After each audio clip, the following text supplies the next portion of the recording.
রুমিন ফারহানা কি হচ্ছেন মন্ত্রী? রাজনৈতিক অঙ্গনে তোলপাড়, সরকারের কড়া সমালোচক রুমিন ফারহানাকে কি এবার মন্ত্রিসভায় দেখা যাবে?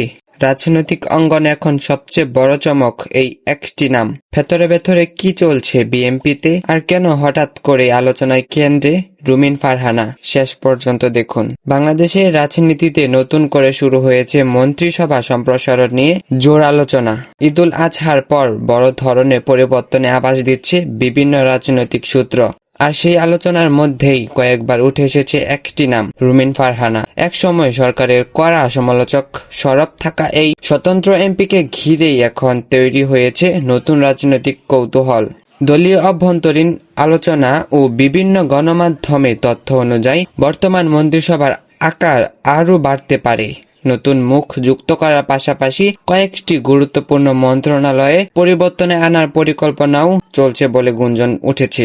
বর্তমানে একাধিক মন্ত্রণালয়ের দায়িত্ব সীমিত সংখ্যক মন্ত্রী ও প্রতিমন্ত্রীর হাতে থাকায় প্রশাসনিক চাপ বেড়েছে বলে মনে করা হচ্ছে বিশ্লেষকরা। তাই কাজের গতি বাড়াতেই নতুন সদস্য যোগ করার চিন্তা করা হচ্ছে বলে আলোচনা চলছে। সম্ভাব্য তালিকায় বিএনপির কয়েকজন জ্যেষ্ঠ নেতার নাম ঘুরে বেড়ালেও সবচেয়ে বেশি আলোচনায় রুমিন ফারহানা।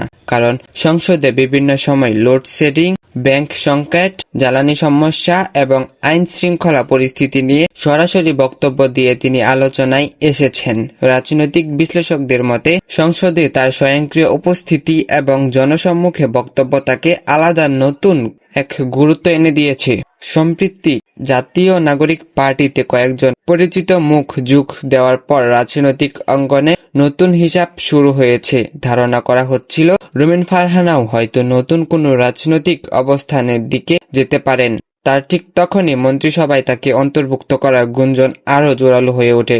অনেকে মনে করছেন রাজনৈতিক ভারসাম্য বজায় রাখতেই এই কৌশল নেওয়া হতে পারে। অন্যদিকে বিএনপির কিছু শীর্ষ নেতা বলছেন মন্ত্রিসভা সম্প্রসারণ নিয়ে এখনো আনুষ্ঠানিকভাবে কোনো সিদ্ধান্ত হয়নি, তবে বাজেট অধিবেশনের শেষ হওয়ার পর বড় ঘোষণা আসতে পারে বলেও রাজনৈতিক মহলের আলোচনা চলছে। এছাড়াও নতুন কয়েকজন প্রতিমন্ত্রী ও টেকনোক্র্যাট সদস্য যোগ হওয়ার সম্ভাবনাও কথাও শোনা যাচ্ছে।